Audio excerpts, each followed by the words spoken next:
In a career that spanned over 50 years, Celia Cruz became one of the most famous entertainers of the 20th century. She was known as the Reina de la Salsa and the Guarachera de Cuba.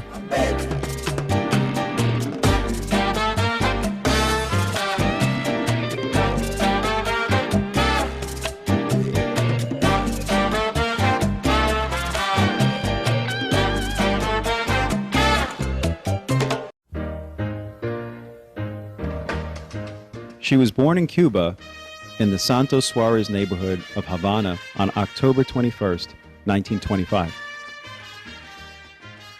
As a young child, she would often perform for tourists visiting the island. When she was a teenager, her aunt began entering her in local talent shows, the prizes sometimes being a cake. Her father was opposed to this, as he hoped that she would stay in school and become a teacher one day. That idea quickly passed when a teacher told her she could make more money in one day than a teacher could make all year. She also performed for some local radio stations. Her first recording was in 1948 in Venezuela with the Leonard, Melody, and Alfonso Lorraine Orchestra.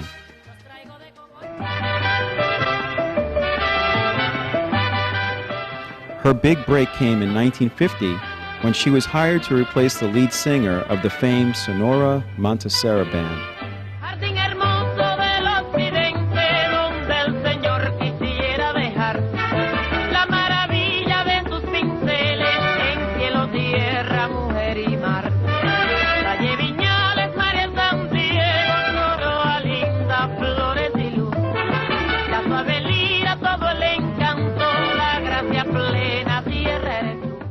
Not having much success at first, she was eventually embraced by the Cuban public and became very famous throughout the island.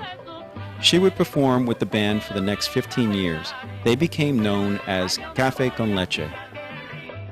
Celia's azúcar was her rallying cry. It became her trademark.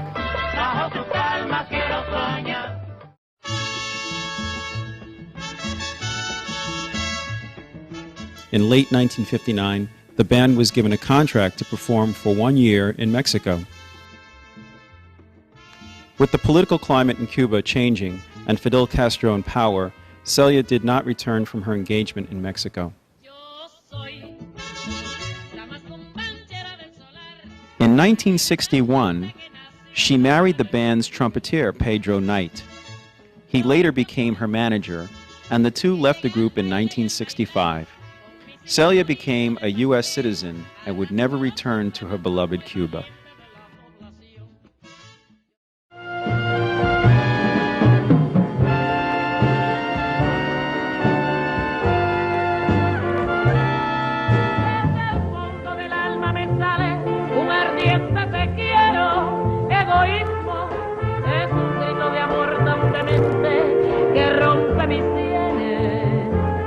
In 1966, she began an association with Tito Puente and recorded 8 albums together. She would also perform with pianist Larry Harlow and perform at New York's Carnegie Hall.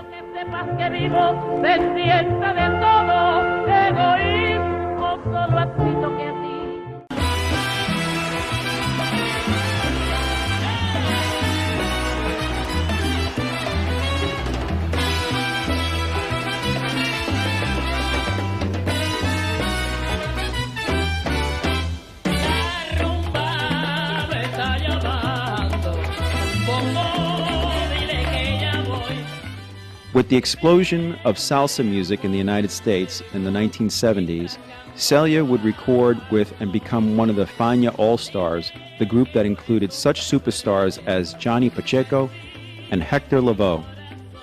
They would perform around the world, including this concert in Zaire, Africa.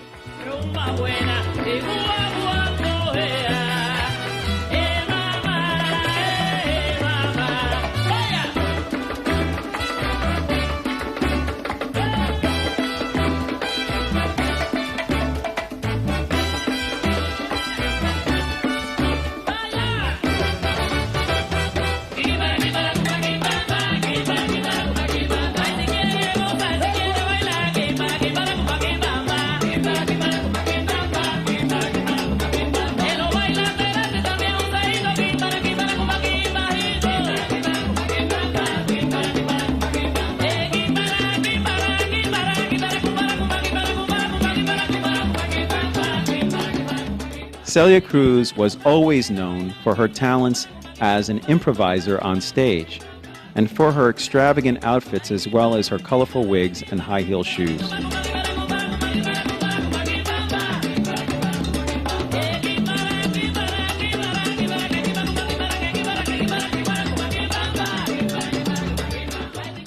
She recorded more than 70 albums, won 3 Grammys and 4 Latin Grammys.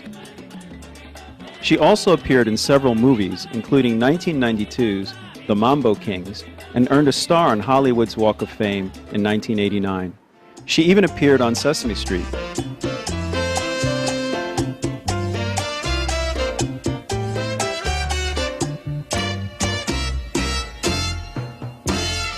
I wondered if you know in Spanish one is uno, but if you like two, dos is for you. If you want three, Celia Cruz, by now a national treasure, received honorary degrees from Yale, the University of Miami and Florida, International University. She was also awarded the American National Medal of Arts in 1994 by the National Endowment of the Arts in Washington, D.C.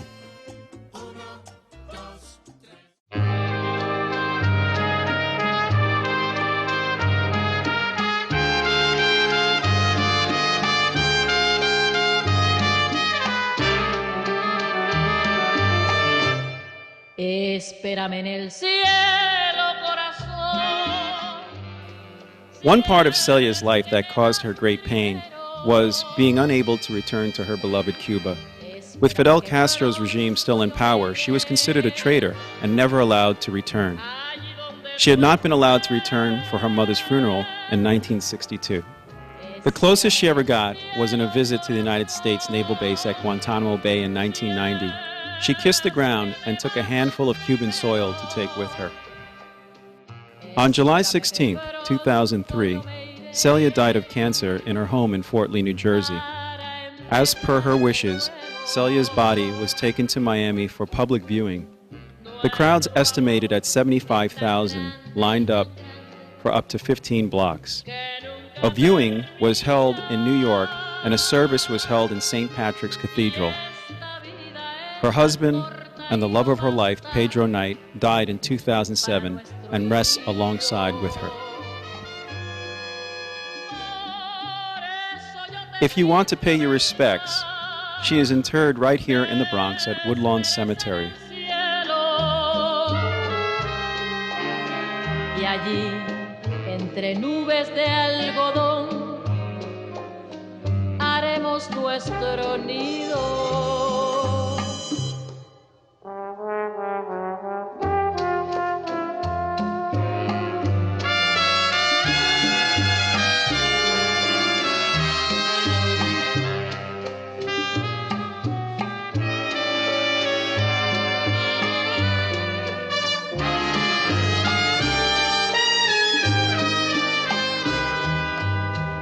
Nuestro amor es tan grande y tan grande, tan grande, que nunca termina.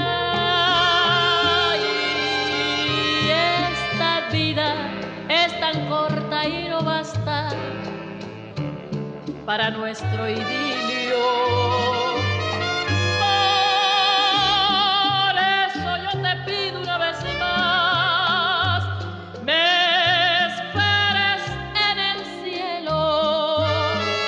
y allí, entre nubes de algodón,